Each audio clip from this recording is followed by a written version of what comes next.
शिंदी येथे अखंड हरिनाम कीर्तन सप्ताह व श्रीमद भागवत कथा संपन्न। भुसावळ तालुक्यातील शिंदी येथे विठ्ठल मंदिरात अखंड हरिनाम कीर्तन सप्ताह श्रीमद भागवत कथा सप्ताह संपन्न झाला। सप्ताहाचे हे 39वे वर्ष होते।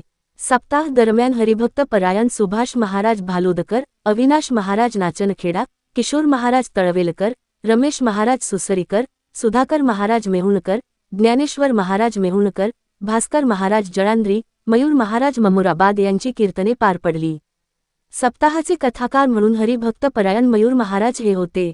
दैनंदिन कार्यक्रमात काकड आरती, विष्णू सहस्रनाम, भागवत कथा, हरिपाठ कीर्तने अशा कार्यक्रमांचे आयोजन केले होते।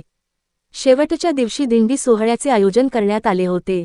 समाप्तीनिमित्त स्वर्गीय नवलसिंग अमरसिंग पाटील यांच्या स्मरणार्थ निर्मलाबाई नवलसिंग पाटील यांच्याकडून महाप्रसाद देण्यात आला।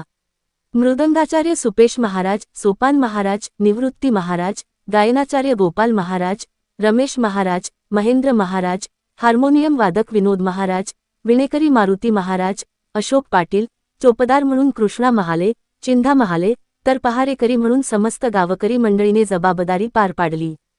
शेवटच्या दिवशी दिंडी सोहळा हे प्रमुख आकर्षण ठरले। गावातील प्रमुख मार्गावरून मयूर महाराज यांच्या मार्गदर्शनाखाली भक्तिभावाने तल्लीन होत पावल्या खेळण्याच्या तालावर टाळ मृदंगाच्या गजरात आबालवृद्ध, महिला, तरुण मंडळी यांच्या उपस्थितीत उत्साहपूर्ण वातावरणात दिंडी सोहळा पार पडला। काल्याचे कीर्तन झाल्यानंतर त्यांच्या हस्ते दहीहंडी कार्यक्रम हे प्रमुख आकर्षण ठरले। महाप्रसादाचा कार्यक्रम संपन्न झाला। विठ्ठल मंदिर टाळकरी भजनी मंडळ व महिला भजनी मंडळाच्या माध्यमातून कार्यक्रम पार पडला। मनोहर लोणे, दिव्या महाराष्ट्र न्यूज, शिंदी।